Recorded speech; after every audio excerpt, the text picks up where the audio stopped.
Bismillahirrahmanirrahim. Assalamualaikum warahmatullahi wabarakatuh.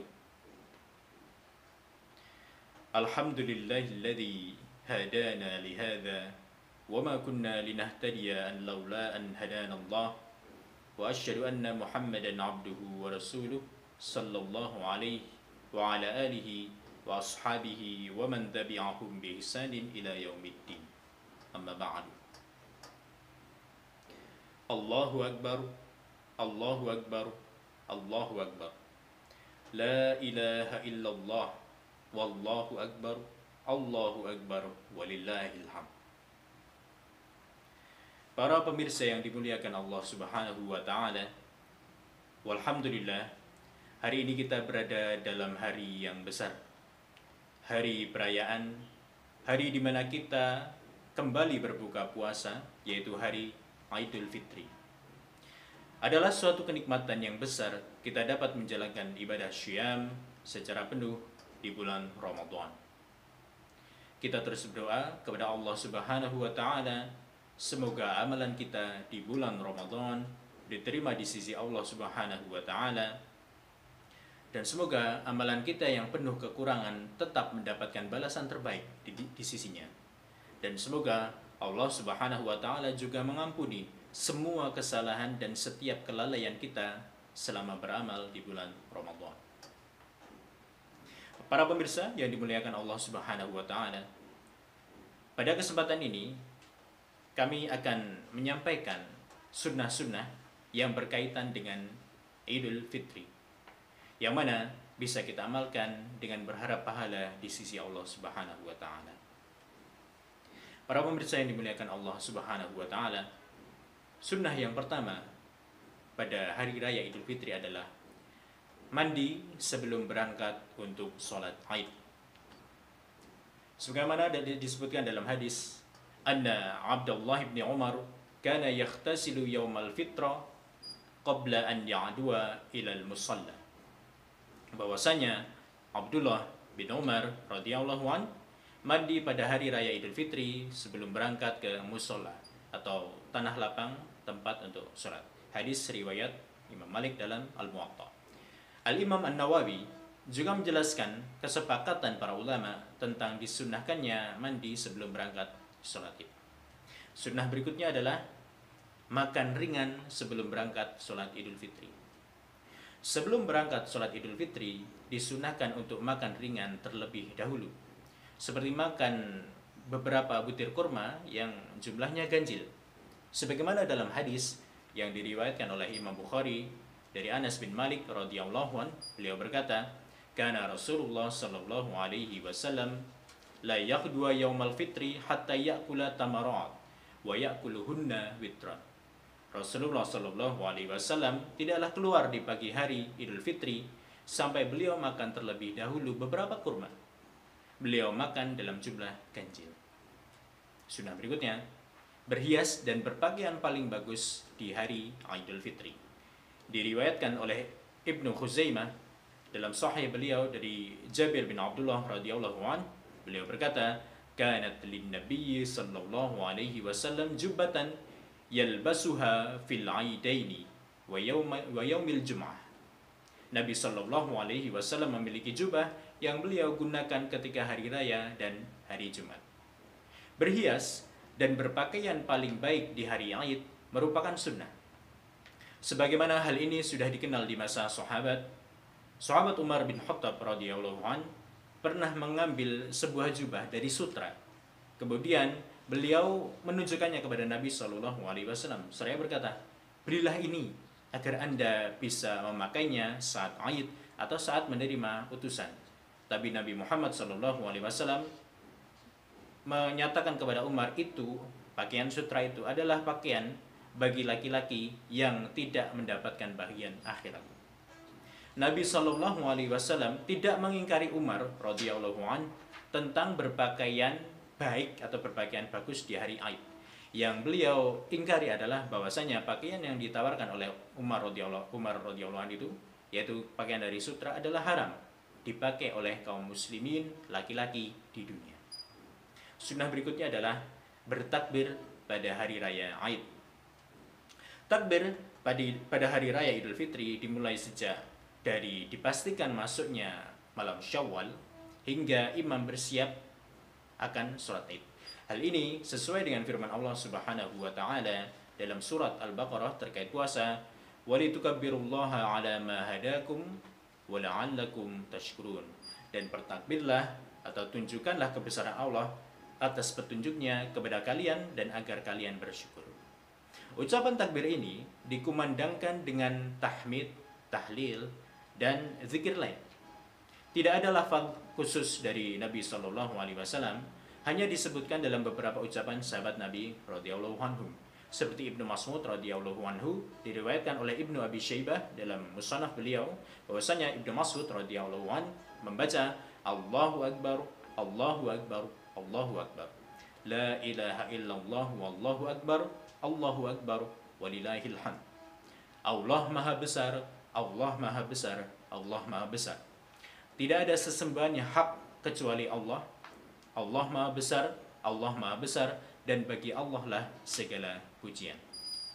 Sunnah yang berikutnya, menempuh jalan yang berbeda ketika berangkat dan ketika pulang dari mushola Id atau tempat sholat untuk Id. Dari sahabat Jabir bin Abdullah radhiyallahu anhuma sebagaimana diriwayatkan oleh Bukhari, beliau berkata, "Kana an-nabiy sallallahu alaihi wasallam idza kana yaumu 'aidin khalafa at-tariqa."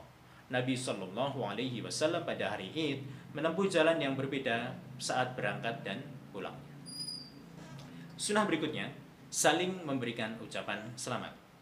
Diriwayatkan oleh Al-Muhamili dari sahabat Jubair bin Nufair radhiyallahu an, ia berkata, "Kana ashabu Rasulillah sallallahu alaihi wasallam idzal taqaw yaumal 'aidi yaqulu ba'duhum li ba'din taqabbalallahu minna wa minka." Para sahabat Rasulullah sallallahu alaihi wasallam jika saling bertemu akan saling berkata satu sama lain, ya, taqabbalallahu minna wa minka. Semoga Allah menerima amalan kita, amalan kami dan amalanmu. Sanad hadis ini dinyatakan hasan oleh Ibnu Hajar dalam Fathul Bari. Para pemirsa yang dimuliakan Allah Subhanahu wa taala, sunnah-sunnah berikutnya adalah tata cara dalam pelaksanaan sholat Id. Sholat Id berjumlah 2 rakaat. Sebagaimana perkataan Umar radhiyallahu an yang diriwayatkan oleh An-Nasa'i, Ibnu Majah dan Ahmad, "Sholatus safari rak'atani, was sholatud duha rak'atani, was sholatul fitri rak'atani, was sholatul jumu'ati rak'atani." Sholat safar itu 2 rakaat, sholat Idul Adha 2 rakaat, sholat Idul Fitri 2 rakaat, dan sholat Jumat juga 2 rakaat. Sunnah berikutnya adalah sholat Id dilaksanakan sebelum khutbah. Diriwayatkan oleh Bukhari dan Muslim dari Ibnu Umar radhiyallahu anhu, beliau berkata, "Kana Rasulullah sallallahu alaihi wasallam wa Abu Bakrin wa Umar radhiyallahu anhuma yusalluna al-aidaini qabla al-khutbah." Rasulullah sallallahu alaihi wasallam, Abu Bakar dan Umar radhiyallahu anhuma salat 2 Id sebelum khutbah. Kemudian sunnah berikutnya takbir ketika salat Id dan jumlahnya.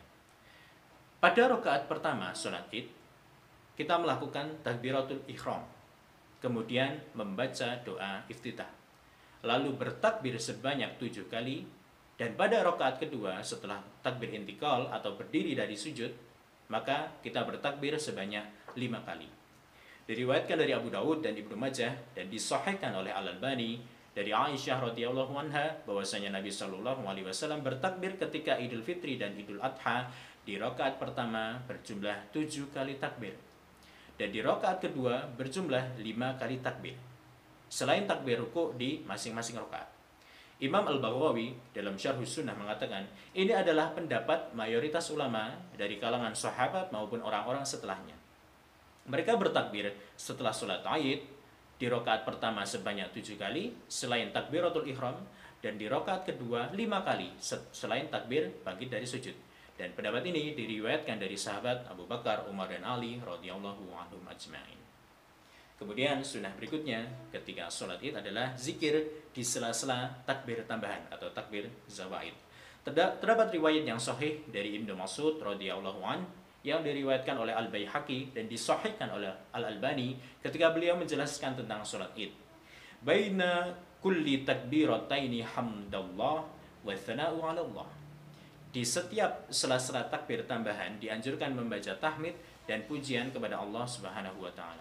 Ibnu Qayyim Al-Jauziyah mengatakan dalam kitab Zadul Ma'ad disebutkan dari Ibnu Mas'ud radhiyallahu an bahwa beliau menjelaskan di setiap sela-sela takbir dianjurkan membaca hamdalah, memuji Allah dan bersolawat kepada Nabi Sallallahu Alaihi Wasallam.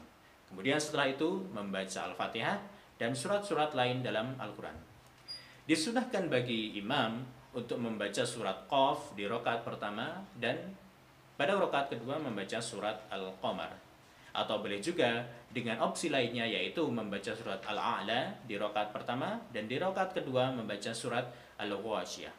Jika tidak membaca surat-surat tersebut dan memilih surat yang lain maka hal ini juga diperbolehkan.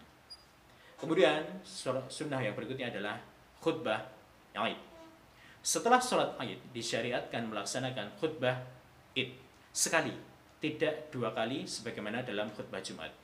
Dalam Sahih Bukhari dari Abu Sa'id Al-Khudri radhiyallahu an, beliau berkata, "Kana Rasulullah sallallahu alaihi wasallam yakhruju yaumal fitri wal adha ila al-musalla fa awwalu syai'in yabda'u bihi as-salatu. Thumma yansarifu fa yaqumu muqabilan nasi wan nasu julusun ala sufufihim." Rasulullah sallallahu alaihi wasallam pada hari Idul Fitri dan Idul Adha beliau ke musola atau tanah lapang. Pertama kali yang beliau lakukan adalah sholat. Kemudian beliau berbalik berdiri menghadap manusia, sedangkan para manusia duduk di saf-saf mereka. Dan sunnah yang terakhir adalah keringanan untuk tidak mengikuti khutbah. Dari Abdullah bin Sa'ib radhiyallahu anhu, beliau mengatakan, saya mengikuti sholat Id bersama Nabi Sallallahu Alaihi Wasallam. Setelah selesai sholat, beliau bersabda, "Inna nakhtubu, faman ahabba an yajlisa lil khutbah falyajlis, wa man ahabba an yadhhaba falyadhhab." Saya akan menyampaikan khutbah. Siapa yang ingin duduk mendengarkan khutbah, silakan dia duduk.